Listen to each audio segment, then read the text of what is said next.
Tonight's story begins with a voice trembling through a 911 line, a young man asking for help, not knowing the world would soon replay his final moments across millions of screens. What happened on that cold bridge is more than a case file, it's a warning about fear, miscommunication, and a system that moved too fast.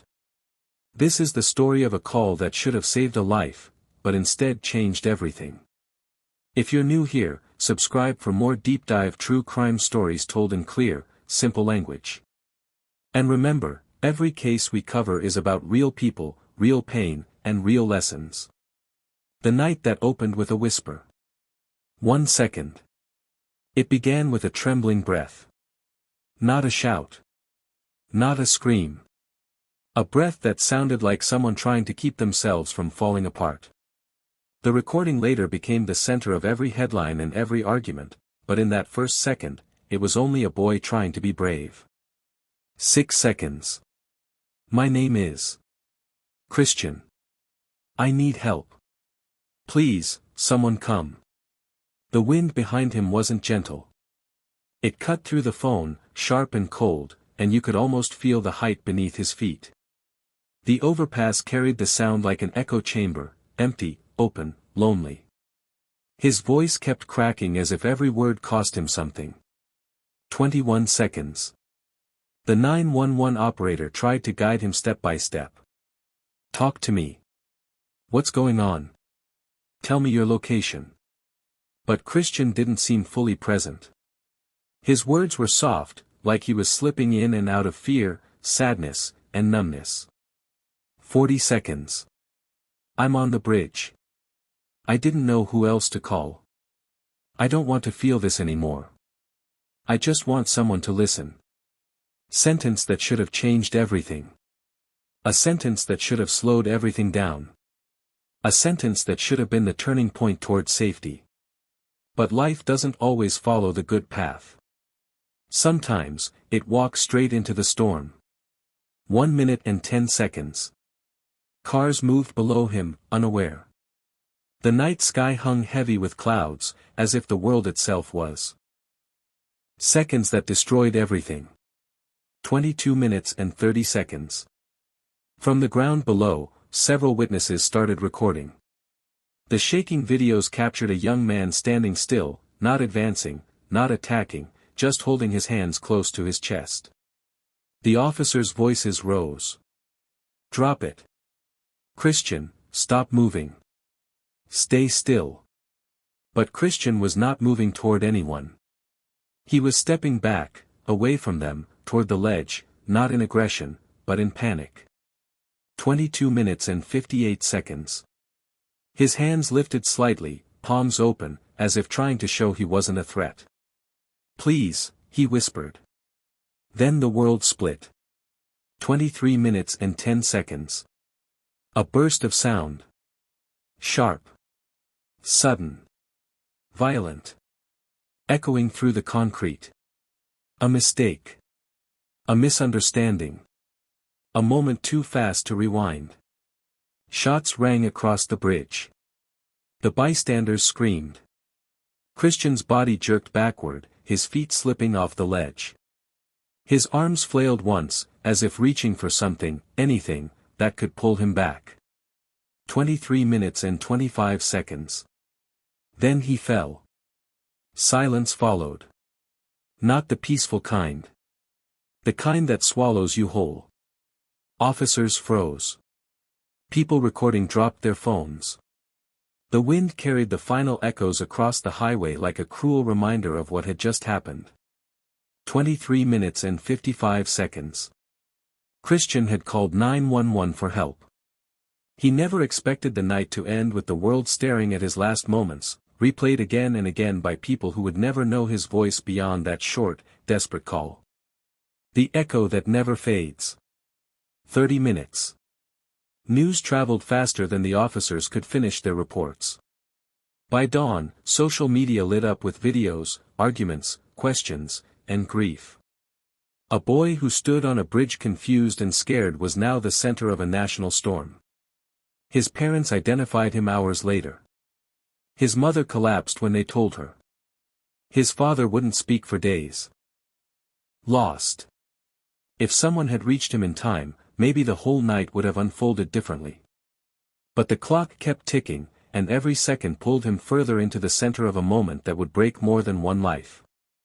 A young man carrying silent weight. 10 minutes.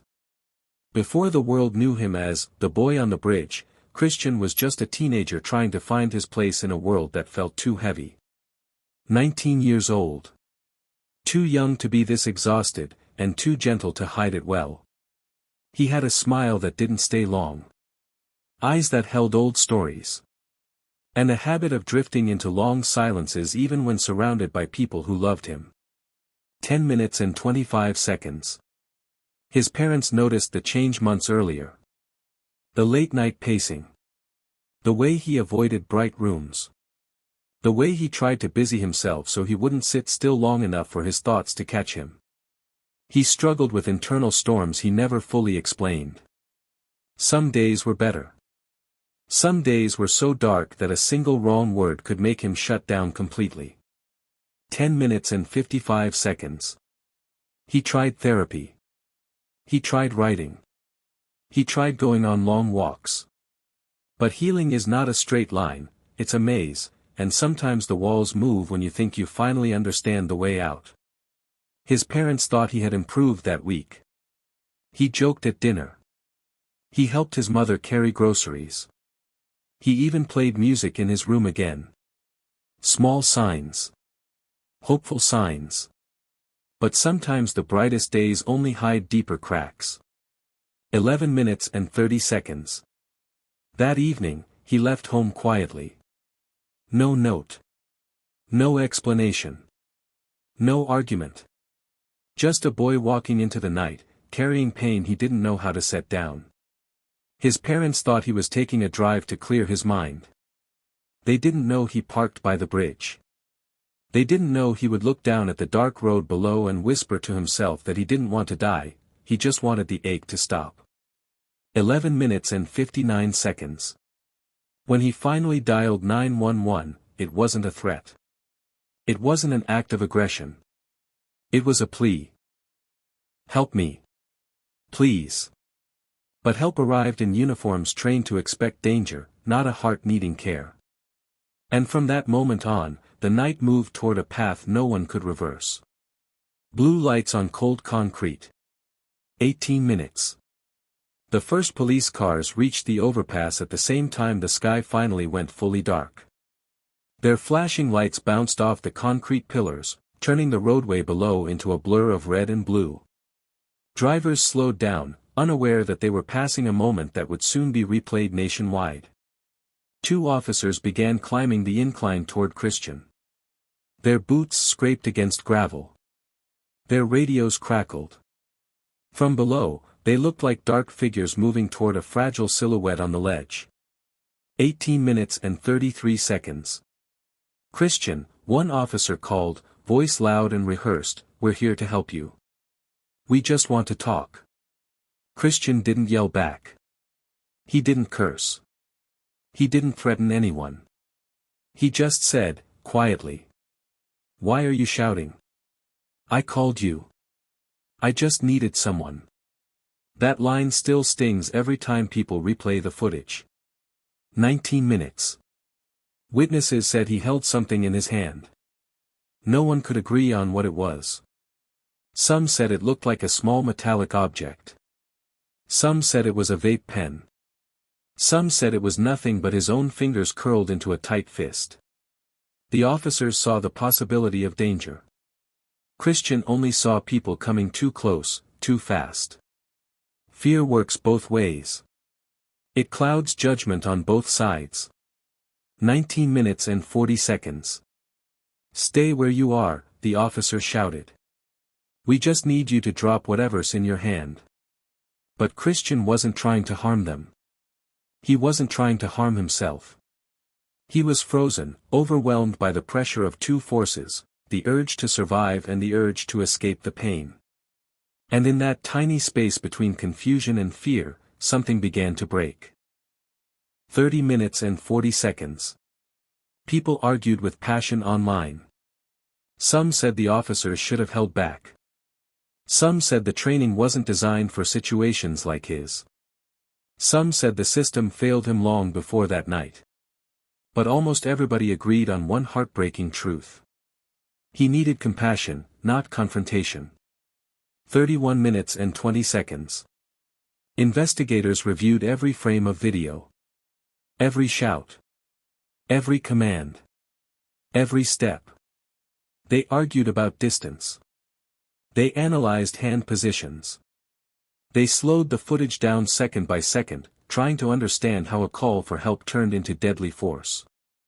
But no matter how many reports they wrote, no matter how many meetings they held, nothing could erase the pain carried by a family who only wanted one thing: to know why their son wasn't treated like a life worth saving. 32 minutes. People gathered at candlelight vigils. They said his name softly. They prayed. They promised to push for better mental health crisis response, for de-escalation, for compassion.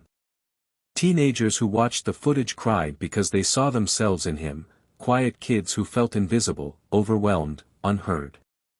Christian's story became more than a case. It became a reminder. When someone calls for help, listen. Slow down. See the human being in front of you. 33 minutes. His final words on the 911 call still haunt many who heard it later. I just need someone. Sometimes the smallest sentence carries the biggest truth. Sometimes the quietest cry should be the loudest signal. And sometimes, one night on a cold bridge changes everything. Not because it had to, but because people didn't listen when it mattered most. This video is an original retelling for education and awareness. It is not a legal report and not meant to accuse or defend anyone. All details are simplified and recreated based on public information. Viewer discretion is advised due to sensitive topics. Christian Hall's story still echoes through communities today. A teenager in crisis, a call for help, and a chain of decisions that can never be undone. His story forces us to ask hard questions, about training, compassion, and how quickly fear can shape fate. If this story moved you, hit the like button, share it with someone who needs to hear it, and drop a comment about what lessons you believe can be learned from his tragic final night. Don't forget to subscribe and turn on notifications. More real stories, real voices, and real investigations are coming your way. Stay safe, stay aware, and remember: every call for help matters.